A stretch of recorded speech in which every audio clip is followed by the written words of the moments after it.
Okay, just a little more on the sleeping point. I mentioned in my last video about how when you don't have too much sleep and you're tired, that basically you don't have the energy required to sustain a fake, kind of nice, pleasant personality.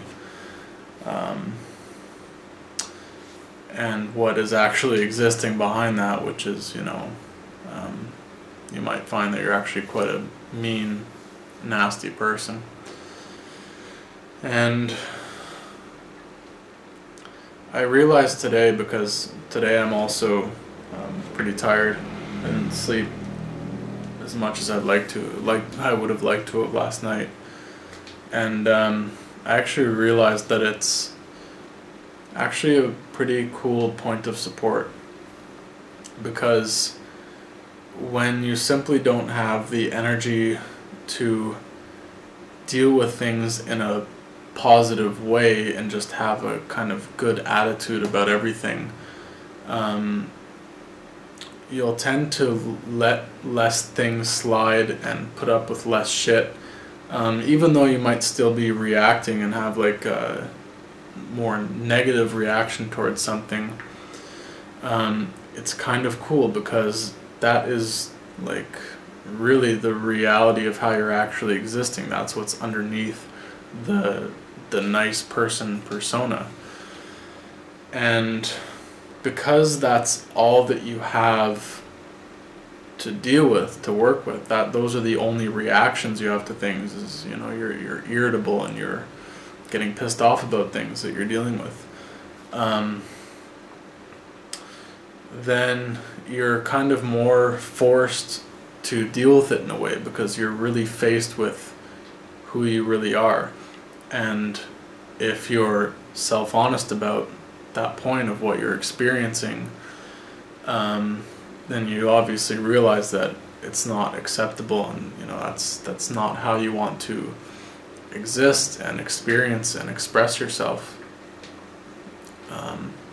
So it's kind of cool, because you're sort of forced to actually deal with the shit that comes out. There's just no more suppressing it, really.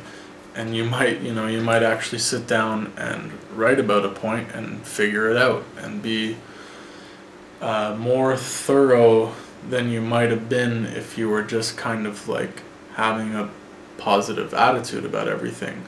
I mean, because that's what people do in this world so extensively, is they just hide behind the love and light bullshit, when what's actually existing in this world is, in truth, like really fucked up.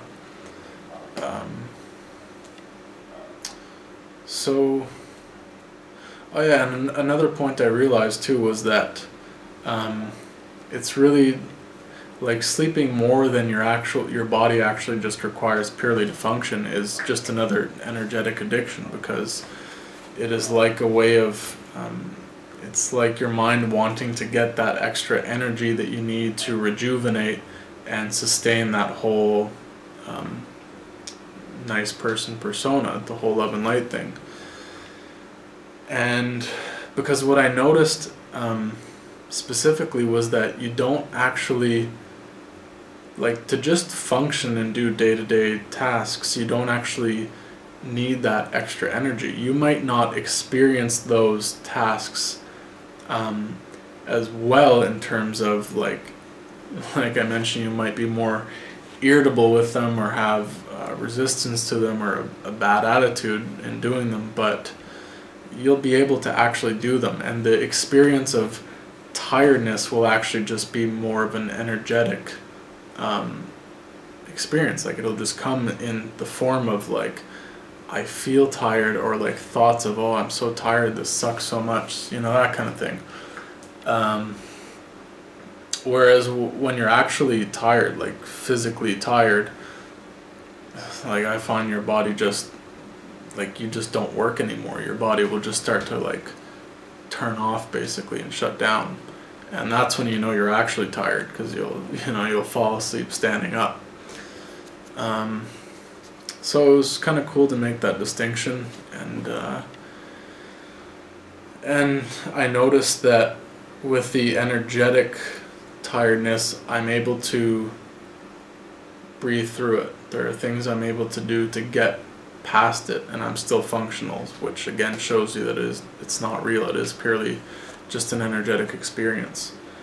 So yeah, I'll be investigating that some more, and that's all I have to say for now.